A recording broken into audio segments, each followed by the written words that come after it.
Experience the turning point of Scrooge's journey in episode 23 of A Christmas Carol. As the last spirit shows him the true cost of his selfishness, Scrooge is confronted with his own mortality and must decide whether he will change his ways. Will Scrooge be able to turn his life around before it's too late? Don't miss this emotional episode as we continue on the road to redemption in this classic holiday tale of A Christmas Carol.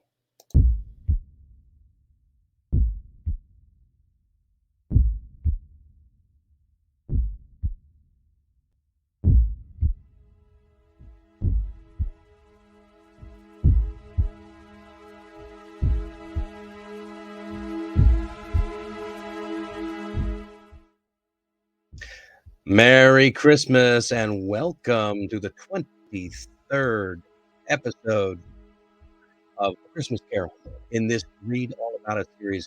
I'm Dennis Wilborn and I'm excited to continue exploring this classic holiday story with you. In the last episode, we left Scrooge watching the Cratchit family in mourning, and in this episode, we'll be delving into the rest of chapter 4, titled The Last of the Spirits.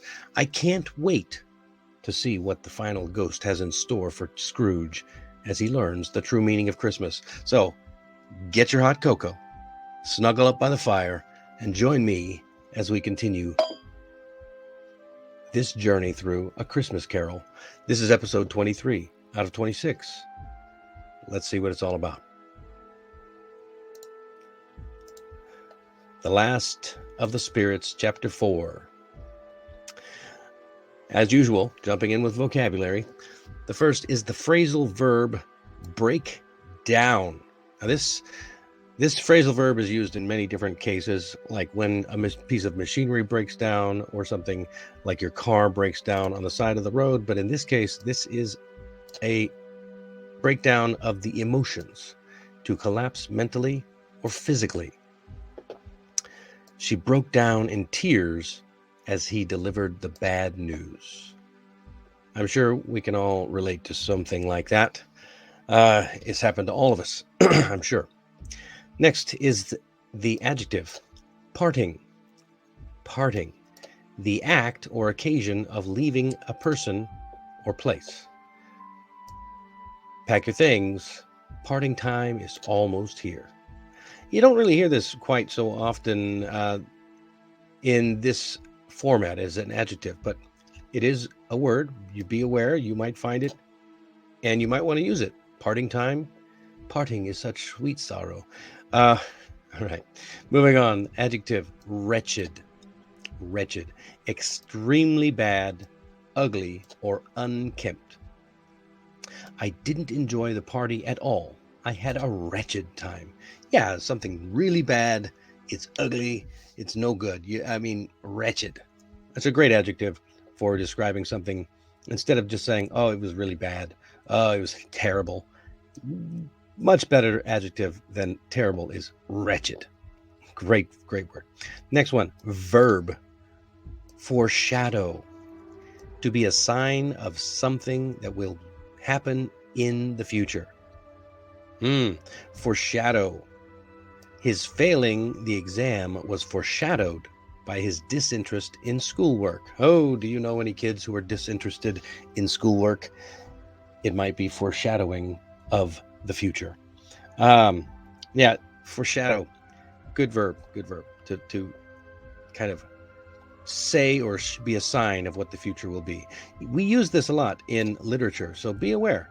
And anytime you're reading a book, if something looks like it might be a sign of what may be to come, you get an example.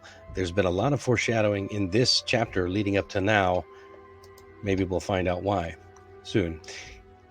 Immovable. Immovable. Impossible to change or persuade. Immovable. An adjective. Another one. Once he announced a punishment, the headmaster was immovable. Ooh, yeah. Have you ever known anyone who was immovable in their mindset? Once they make up their mind, they are immovable. They don't change it. Yeah, I think everybody knows. Maybe your parents were like that. Who knows? All right, let's jump into this passage. A Christmas Carol, chapter 4, The Last of the Spirits, part 4. Remember, last we saw was the Cratchit family. The ladies were doing needlework, and young Master Peter was reading from a book. And yes, those who guessed it right, the book was the Bible. And bonus points if you can guess which chapter and verse that came from. Now, we just saw Bob return, and he said everything will be ready for Sunday. Sunday! You went today then, Robert? Yes, my dear, returned Bob. I wish you could have gone. It would have done you proud to see how green the place it is. But you'll see it often. I promised him that I would walk there on a Sunday, my little child. My little child. He broke down all at once. He couldn't help it. If he could have helped it, he and his children would have been farther apart. He and his child would have been farther apart, perhaps, than they were. Spectre, said Scrooge, something informs me that our parting moment is at hand. I know it, but I know not how. Tell me what man that was with the covered face whom we saw lying dead. The ghost of Christmas yet to come took him to a dismal, wretched churchyard. The spirit stood among the graves and pointed down to one. Before I draw nearer to that stone to which you point, answer me one question. Are these the shadows of the things that will be, or are they the shadows of the things that may be only? Still the ghost pointed downward to the grave by which it stood. Men's courses will foreshadow certain ends, to which, if persevered in, they must lead. But if the courses could be departed from, the ends will change. Say it is thus with what you show me. The spirit was immovable as ever.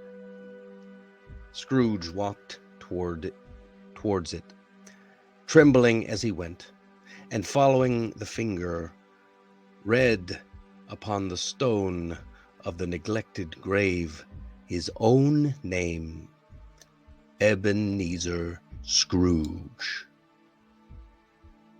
Am I that man who lay upon the bed? No, spirit! Oh, no! No, I am not the man I was. I will not be the man I must have been. Why show me this if I am past all hope? Or show me that I may yet change these shadows you have shown me by an altered life. I will honor Christmas in my heart and try to keep it all the year. I will live in the past, the present, and the future. The spirits of all three shall strive within me. I will not shut out the lessons that they teach.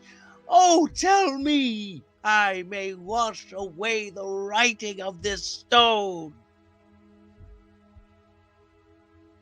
Oh, I thought there was more. I guess you'll have to wait until later to see the rest of that marvelous acting. Yeah. All right. So we have just witnessed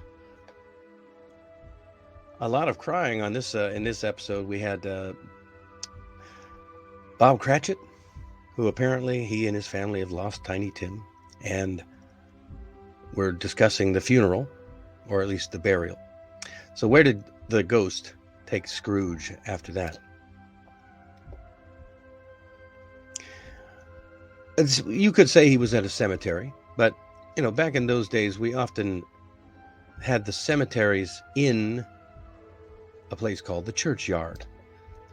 Of course, I mean, you have the funeral in the church and then the burial at the church. It saves a lot of time.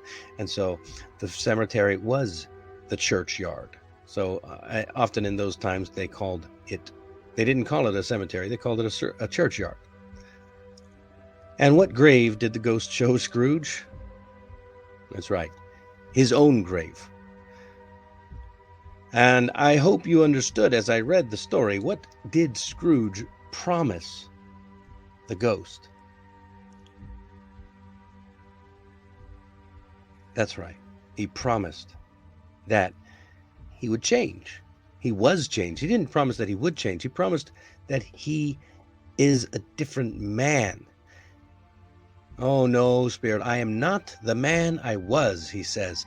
I will not be the man I must have been. Why show me this if I am past all hope? So what does he say? I will honor Christmas in my heart and keep it all the year.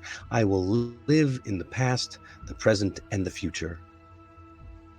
I will not shut out the lessons that the three spirits teach. Oh, yeah, I mean, it's pretty heavy. Anyway, and at what point did the ghost actually start speaking to Scrooge? Oh, I know, it's an easy question. Yeah, he never spoke, not once in the whole piece. He doesn't say a word, just that immovable finger.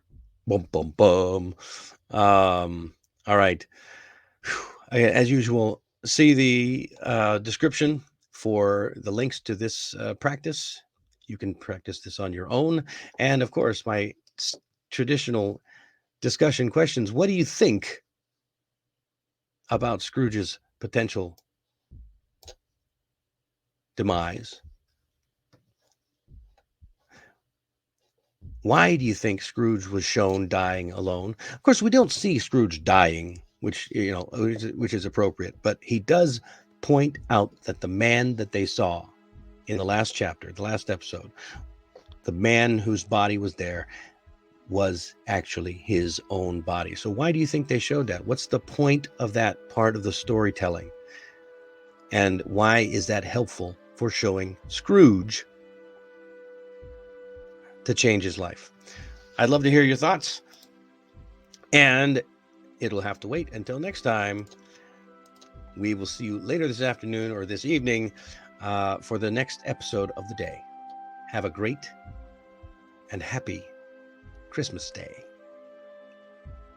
Thanks for joining me on this reading of A Christmas Carol by Charles Dickens. And if you want to continue the story, just click on the box right over there. I am always grateful for your support, so please remember to like and subscribe for more from All About English. Merry Christmas.